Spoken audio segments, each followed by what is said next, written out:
Hello, and in this video, let's talk about the common gate and the common drain configurations of the MOSFET amplifiers.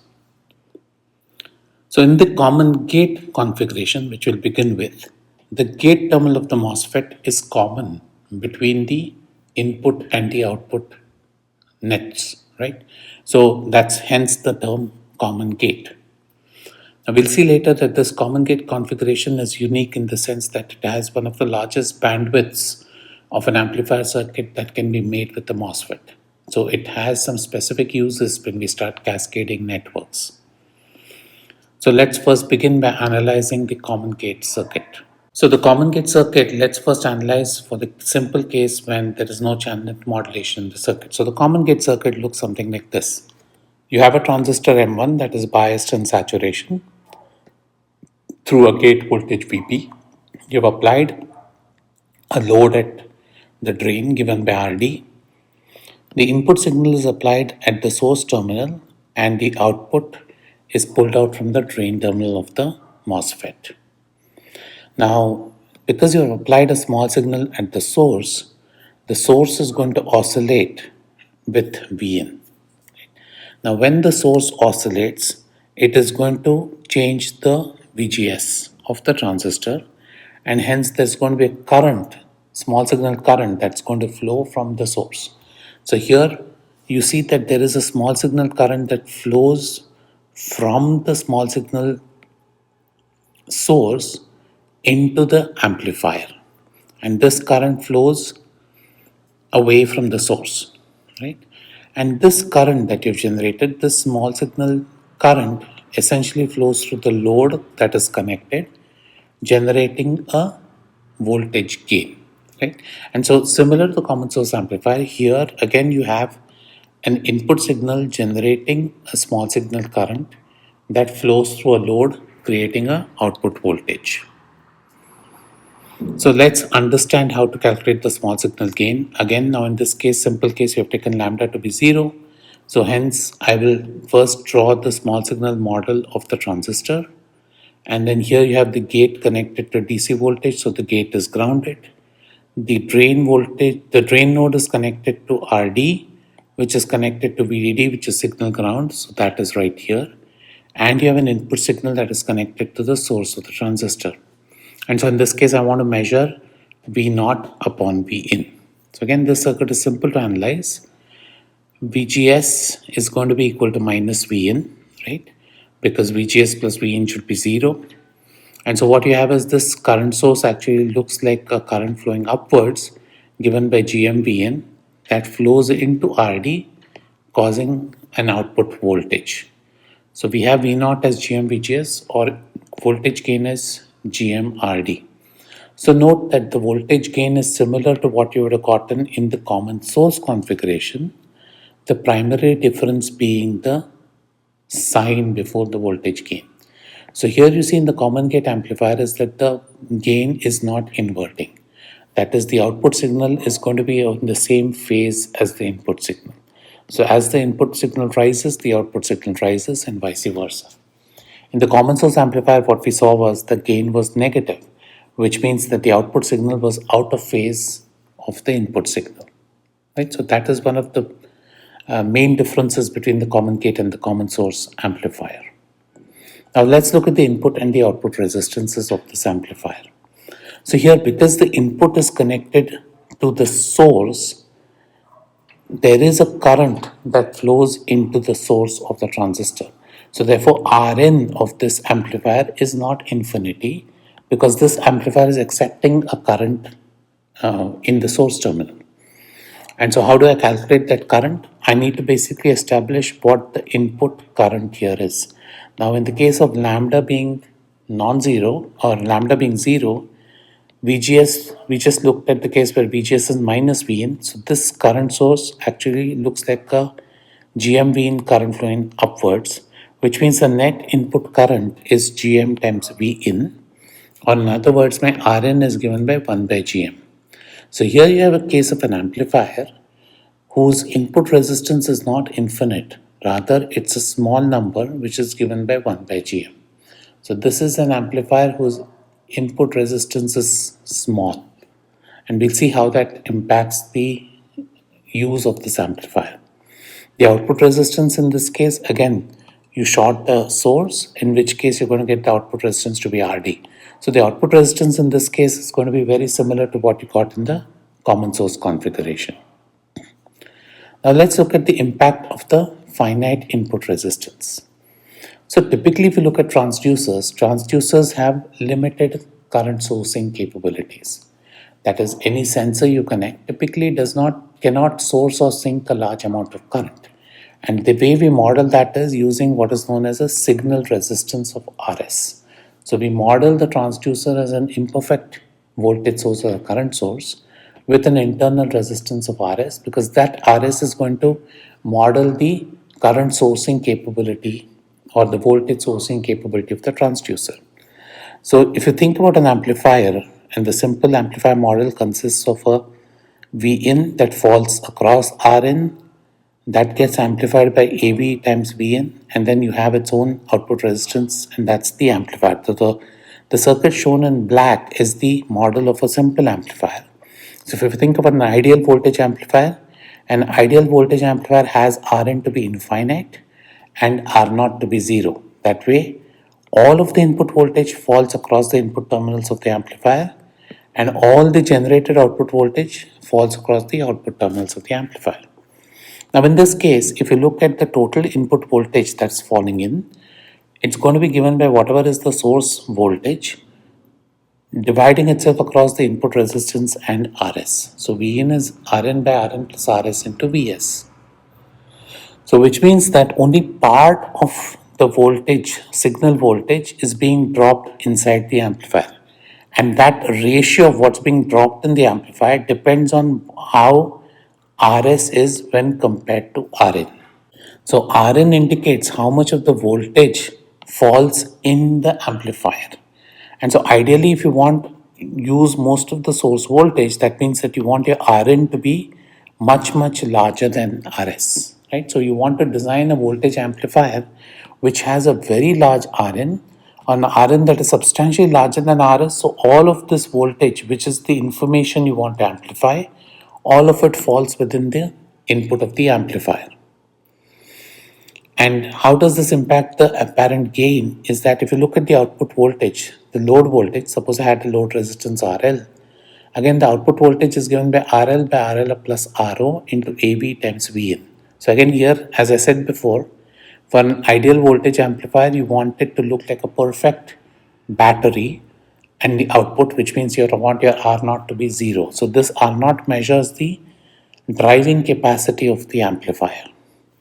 And so if I now look at the effective small signal gain, the effective small signal gain is given by Rn plus Rs. So this indicates how much of the signal voltage is actually being used by the amplifier. And this indicates how much of the output generated by the amplifier actually can appear across the load resistance. And you see, therefore, this Rn and R0 play critical values in ensuring that the amount of work you have done to create this voltage gain is effectively utilized at the terminals of the amplifier. And so, as I mentioned, for an ideal amplifier, you want Rn to be infinity, R0 to be 0. So the common source amplifier we saw had an Rn of infinity. So ideally, the common source amplifier is a good first stage.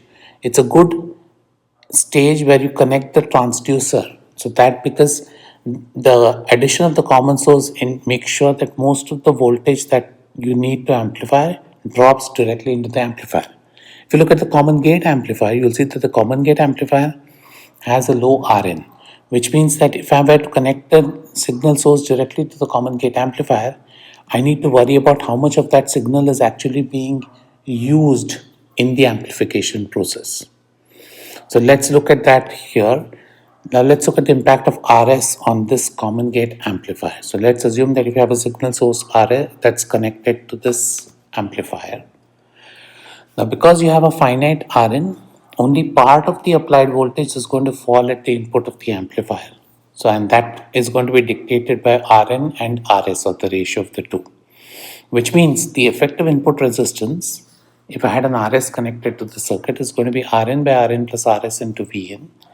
And we know that Rn is going to be given by 1 by Gm. So the effective gain is basically GMRD into Rn divided by Rn plus Rs.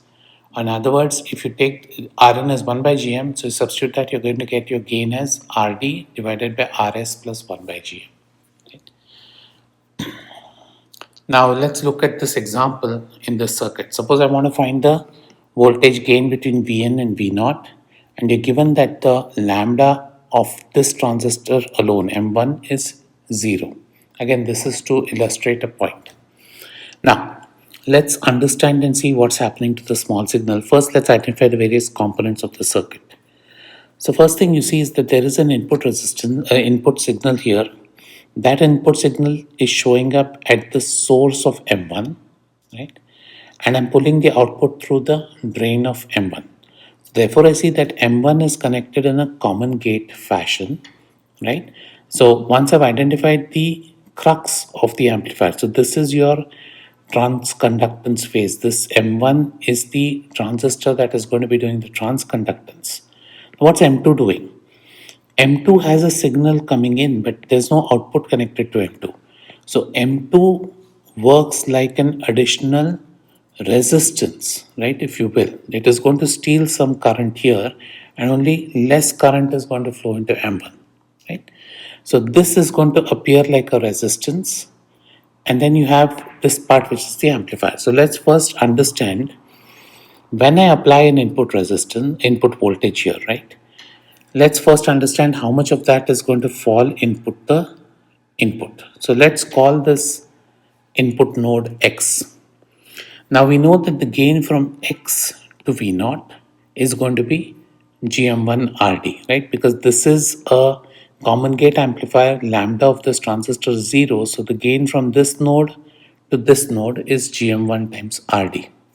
So now I need to find what this voltage is with respect to Vn. So if I'm able to establish what Vx by Vn is, then I've solved the problem. Now let's try and identify what that Vn by Vx is. So if I look at Vn, I have Rs. And now if I stand at this node, there is this common gate amplifier which has its input resistance. So if I stand at this node, I'm looking into the source of M1. So I'm going to see a resistance 1 by GM1. Additionally, when this node moves, M2 is an NMOS whose gate and drain are shorted. So I'm going to see a resistance looking down into M2 too, right? And that is essentially going to be given by 1 by GM2 parallel RO2. Why do I say that? That is because I have the drain and the source connected here. So therefore, when this node changes, this voltage on this node changes, it not only changes VDS, it also changes VGS since VG and VD are tied together, right? So therefore, if I look at node X, I see a resistance upwards and a resistance downwards in addition to RS here. So this Vx is going to be a fraction of what V in is, right? So if I think about the circuit that is connected prior to the common gate amplifier, it basically consists of Vn, Rs, the resistance of the circuit connected downwards, and the resistance of the circuit connected upwards. And therefore, I can write my Vx by Vn as these two resistors in parallel, that's the effective resistance here, divided by Rs plus that. So 1 by Gm1 parallel 1 by Gm2 parallel RO2 divided by Rs plus this combination, right? So you see that Vx is not equal to Vn, but Vx is going to be some number less than Vn because I have a finite input resistance for the common gate amplifier. And so therefore, if I want to calculate the total voltage gain from input to output, it's going to be the product of these partial gains, and it's given by this expression. So GM1RD into this input signal ratio that I have. Now let's look and see what happens when I actually have to consider the impact of RO in the common gate amplifier.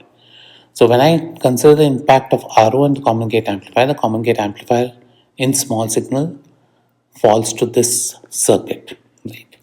And so if I now again look at the input node, I have VGS equal to minus Vn. So which means that this is going to look like a GMV in current flowing upwards. So if I apply KCL at the output node, V naught by RD is the current flowing in RD. GMVN current flows into this node, and Vn minus V naught by R naught is the current that's flowing in R naught. So therefore, I can write the total output current as V naught by RD is equal to GMVN plus Vn minus V naught by R naught, right? And so here I have an expression purely in Vn and V out. So I can extract the value of V out upon Vn, and what I get is a simple gain expression that V naught upon Vn is given by RD parallel R naught divided by 1 by Gm parallel R naught. Right? So this is the gain of the circuit when you consider the impact of the channel length modulation in the circuit. Again, when R naught tends to infinity, RD parallel R naught is RD, 1 by Gm parallel R naught is 1 by Gm, and this gain drops to Gm times RD. Now let's look at what R naught does to the input and the output impedances. So if I look at the output impedance here, for the output impedance, my Vn goes to 0, this current source disappears, and so I am left with R naught parallel RD. So the output resistance is the same as that in the common source amplifier with R naught. It's given by R naught by RD. The input resistance is now going to change because when I apply voltage at the input, in addition to the current that is flowing here, I'm going to have an additional current because of the fact that there exists a path between input and output through R naught. And so this R naught is going to influence the current that's being drawn from the input node. So let's calculate that. So if I think about the total input current, it's going to be Gm times Vn flowing upwards plus Vn minus V naught divided by R naught, right? And so again, I use what I did in the previous case. So I can write this as Vn by 1 by Gm parallel R naught minus V naught by R naught. And I know how V naught and Vn are connected. So I do the substitution. And so I get my In as Vn by 1 by Gm parallel R naught into 1 minus Rd parallel R naught by R naught. Again, collect the terms. And what you get is Rin is given by 1 by Gm parallel R naught into R naught plus Rd by R naught. So see here that the input resistance now gets modified. Previously without R naught it was just 1 by Gm. Now because of the fact that you have R naught in the picture, the input resistance not only is a function of Gm and R naught, it is also a function of Rd. Because once you have R naught, your in source and drain are not isolated. So the source now sees what's connected to the drain also. Now let's look at the last configuration of the amplifiers, single transistor amplifiers, which is the common drain configuration. So in the common drain configuration, the drain terminal of the MOSFET is common between the input and the output.